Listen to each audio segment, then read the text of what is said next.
राजनीति वाकई अजीब खेल है। यहाँ दुश्मनी और दोस्ती दोनों ही मौसम की तरह बदलते रहते हैं। बिहार की सियासत में एक ऐसी ही तस्वीर सामने आई है जिसने जनता को हैरान कर दिया है। ये तस्वीर है पप्पू यादव और पूर्व सांसद संतोष कुशवाहा की।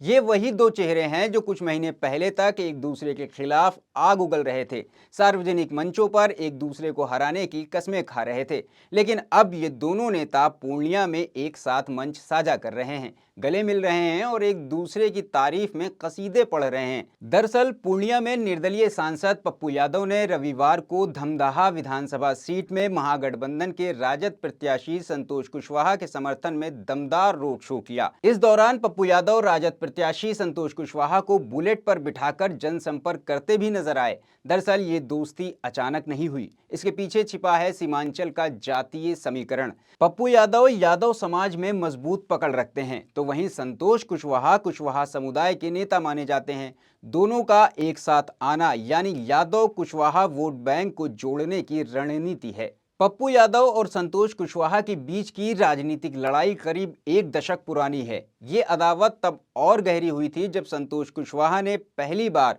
पप्पू यादव को हराकर पूर्णिया लोकसभा सीट जीती थी। 2019 के लोकसभा चुनाव में भी दोनों के बीच लड़ाई और तल्ख हो गई और तीखी बयानबाजी देखी गई। पप्पू यादव ने संतोष कुशवाहा को सत्ता का गुलाम बताया, तो संतोष कुशवाहा ने पलटवार करते हुए पप्पू यादव को बड़े अपराधी का तमगा दे डाला।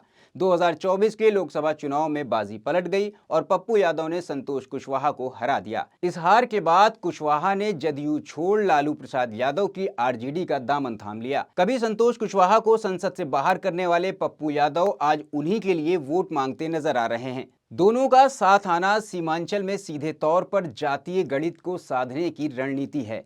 कल तक जिस नेता को भ्रष्ट या निकम्मा बताया जा रहा था, आज सत्ता की सीढ़ी चढ़ने के लिए उसी का हाथ पकड़ना समय का तकाजा माना जा रहा है। ये तस्वीर सिर्फ पप्पू यादव और संतोष कुशवाहा तक सीमित नहीं है, ये बिहार की राजनीति का एक व्यापक चेहरा है। कुछ साल पहले बाहुबली अनंत सिंह और केंद्रीय मंत्री ललन सिंह की अदावत भी खूब चर्चा में रही थी, लेकिन 2024 के लोकसभा चुनाव में समीकरणों के चलते दोनों साथ आ गए और छोटे सरकार जब जेल गए तो ललन सिंह ने खुद मोकामा की कमान संभाल ली है।